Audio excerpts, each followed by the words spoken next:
तो पिछले एपिसोड में सियाओहू ने सिंगयुन को बताया था कि जुनवू सिटी में कोई प्रॉब्लम हो गई है। इसके बाद सिंगयुन बाहर आता है जहां वांग डियान बहुत बुरी तरह से जख्मी था और ऐसा लग रहा था कि उसे बुरी तरह से टॉर्चर किया गया हो। अब वांग डियान के इस हालत को देखते ही सिंगयुन पूछने लगता है कि जब तुम जुनवू सिटी में पहुंचे थे उसके बाद वहां पर क्या हुआ। इसके बाद वांग डियान इनसे बताने लगता है कि बाइली कुवानसेंग ने जब हमें चियानवू डायनेस्टी को नया राज्य अनाउंस करने का ऑर्डर दिया था उसके बाद हम लोग वहां पर गए थे, लेकिन हमें उम्मीद नहीं थी कि चियानवू डायनेस्टी के लोग बहुत इमोशनल थे और उसके बाद वो हमारे ऊपर चिल्लाने लगे क्योंकि चियानवू डायनेस्टी के लोग वांजियान पवेलियन के कंट्रोल को एक्सेप्ट नहीं करना चाहते थे। उसके बाद अचानक से उन्होंने हमारे ऊपर हमला कर दिया जिसकी वजह से हमारे 9 साथी की उसी वक्त मौत हो गई और उसके बाद मुझे भी अरेस्ट कर लिया गया, जिसके बाद उन्होंने मुझे काफी देर तक टॉर्चर किया और उसी वजह से इस वक्त मेरी ऐसी कंडीशन हुई है। लेकिन इसके अलावा चियान यिन ने भी मुझे मारना शुरू कर दिया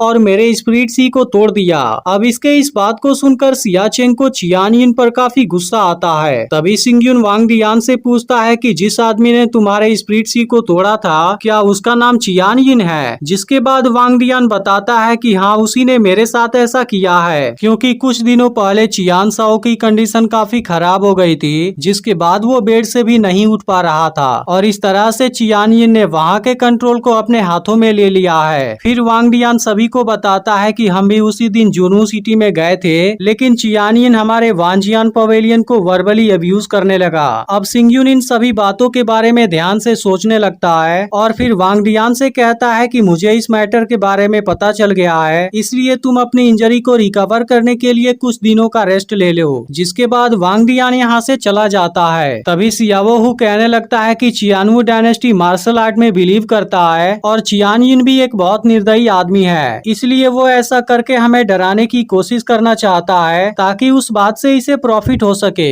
अब यह सुनकर लेफान भी इसकी बातों से एग्री हो जाता है और कहने लगता है कि हमें ऐसे आदमी को कभी भी माफ नहीं करना चाहिए, इसलिए मुझे लगता है कि हमें जुनवू सिटी पर अटैक करना चाहिए और उनको बुरी तरह से हराना चाहिए, जिसके बाद उनके लोगों को हमारे बारे में पता चलेगा। तब इस पर लुलिंग भी कहने लगता है कि वांजियान पवेलियन डायनेस्टी की एक बदलाव से होकर गुजर रहा है, इसलिए हम इस बैटल में 18 डायनेस्टी को भी यूज कर सकते हैं। इस पर सिंगयुन इनसे कहने लगता है कि अभी हमें वांजियान पवेलियन के प्रतिष्ठा को बनाना है, लेकिन चियानवू डायनेस्टी के इस प्रॉब्लम को ध्यान से देखने में मुझे बहुत से डाउट नजर आ रहे हैं, क्योंकि 3 दिन पहले स्टार वैली सेक्ट के साथ वांजियान पवेलियन का बैटल खत्म हुआ, जिसके बाद वांजियान पवेलियन का कंट्रोल मेरे हाथों में है, लेकिन इसी दौरान चियान साओ भी अचानक से बुरी तरह बीमार हो गया, जिसके बाद चियानवू डायनेस्टी का कंट्रोल चियान यिन के हाथों में आ गया। इसलिए यह चीज मुझे बहुत अजीब लगती है, इसलिए यही बात एक डाउट की तरफ इशारा कर रही है। इसके अलावा चियान यिन बहुत ही खतरनाक इंसान है जो हर वक्त कोई न कोई चालाकी करता रहता है, लेकिन वांजियान पवेलियन के लिए उसका यह रिएक्शन मुनाफाखोरी के लिए बिल्कुल भी नहीं हो सकता,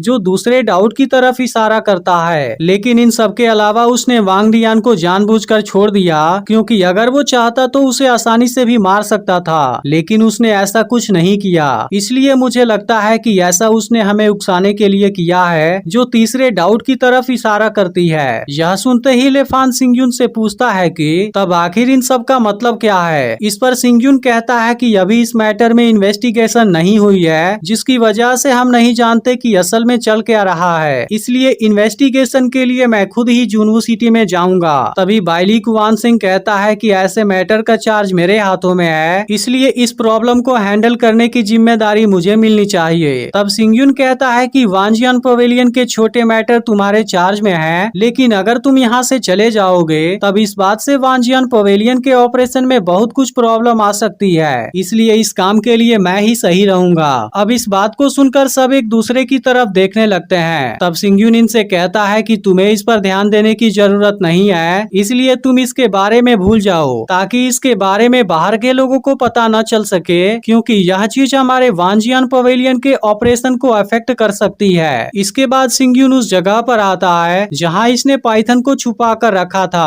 अब सिंगयुन को लगता है कि पाइथन फिर से गहरी नींद में चला गया है, लेकिन तभी पाइथन माउंटेन को तोड़ देता है और इसके बाद सिंगयुन के सामने आ जाता है, जिसकी पूरी बॉडी में स्पिरिचुअल पावर भर गई थी। यह देख सिंगयुन पाइथन से कहने लगता है कि दोनों सेक्ट के बैटल में तुम तो शामिल भी नहीं हुए थे, लेकिन फिर भी तुमने बहुत सारा स्पीड पल्स हासिल कर लिया है। इसलिए अगर तुम इसी स्पीड से आगे बढ़ते रहे तब तुम भी जल्द ही यिन यांग के दूसरे लेवल में आ जाओगे। लेकिन मुझे अभी जुनू सिटी में जाना है, क्योंकि वहाँ पर मुझे कोई सीक्रेट इन्वेस्टिगेशन करनी है। इसलिए मुझे तुम वहाँ पर तुरंत ले चलो, क्योंकि मैं थोड़ा सा भी टाइम वेस्ट नहीं करना चाहता। इसके बाद पाइथन भी इस बात के लिए रेडी हो जाता है और अब तुरंत इसको लेकर चियानवू डायनेस्टी की ओर निकल जाता है। तभी अचानक से इसके सामने किसी पावर की लहर आती है और इसके बाद सिंगयुन को इसमें कुछ दरारें भी नजर आती हैं, जिसे देख सिंगयुन को थोड़ी सी हैरानी होती है। इसके बाद हम चियानवू डायनेस्टी को देखते हैं, जो वांजियान पवेलियन से 10,000 माइल्स की दूरी पर था। लेकिन अब यहाँ के सील को तोड़कर सिंगयुन अंदर आ जाता है और पाइथन भी छोटे साइज में चेंज होकर आ गया था।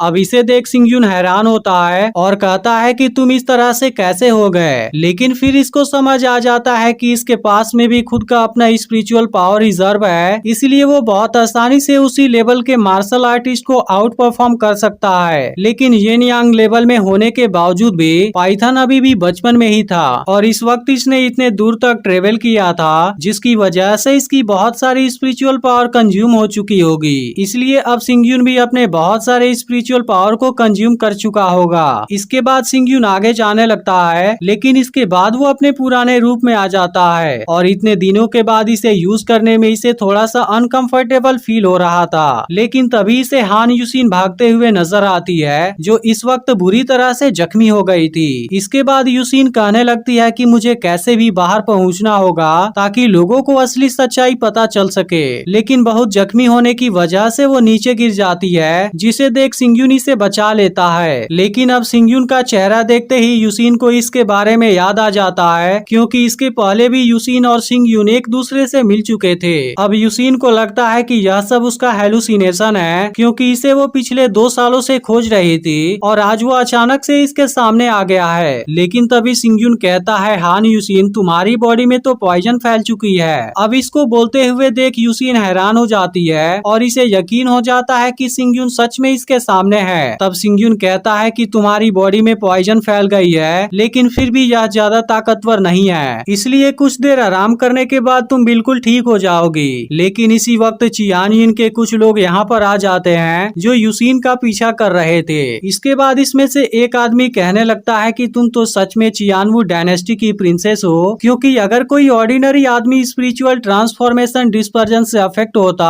तो अब तक उसकी स्पिरिट सी डिस्ट्रॉय हो चुकी होती और वो मर चुका होता। लेकिन मुझे तो यकीन ही नहीं होता कि तुम अभी तक जिंदा हो और इस बात से मैं काफी हैरान हूँ। लेकिन अगर तुम्हें अपनी जान बचानी है तो तुम भागती क्यों नहीं, क्योंकि इस तरह से टाइम वेस्ट करने में कोई फायदा नहीं है। अब इस बात से सिंगयुन को पता चल जाता है कि यूसिन तो असल में चियानवू डायनेस्टी की प्रिंसेस है और इसका असली नाम चियान यूसिन है। तब यूसिन कहती है कि मैंने ऐसा केवल अपनी सुविधा के लिए किया था। तभी एक आदमी कहता है कि तुम दोनों ऐसी सिचुएशन में भी बात कर रहे हो। इसके बाद यूसिन सिंगयुन को बताती है कि ये चारों 9th लेवल के अर्थ स्पिरिट रिल्म में पहुंच गए हैं, इसलिए मैं अब इनको रोकने की अपनी पूरी कोशिश करूंगी और तुम अपनी जान बचाकर तुरंत यहाँ से भाग जाओ। उसके बाद फिर तुम कभी भी जुनू सिटी में लौट कर मत आना। तब सिंगयुन कहता है, तुम मुझे कवर करना चाहती हो ताकि मैं अकेले यहाँ से भाग सकूं। तब यूसिन कहने लगती है कि हमारा यह मिलन भले ही आखिरी और अचानक से हुआ हो, लेकिन मैं तुमसे फिर मिल पाई, इस बात की मुझे काफी खुशी है, क्योंकि तुमने मुझे शुरुआत में एक बहुत अच्छी एडवाइस दी थी और मेरी जान भी बचाया था। इसलिए मैं आज तुम्हें इस मैटर में इन्वॉल्व नहीं होने देना चाहती और अब चाहे कुछ भी हो जाए मैं तुम्हें खरोच भी नहीं आने दूंगी। अब इस बात को सुनकर सिंगयुन काफी हैरान हो जाता है और एपिसोड भी यहीं पर एंड हो जाता है। लेकिन अगर आपने इसके पिछले एपिसोड को मिस कर दिया हो तो लेफ्ट वाली वीडियो जरूर देख लेना और चैनल को सब्सक्राइब करके नोटिफिकेशन को ऑल पर सेट कर देना।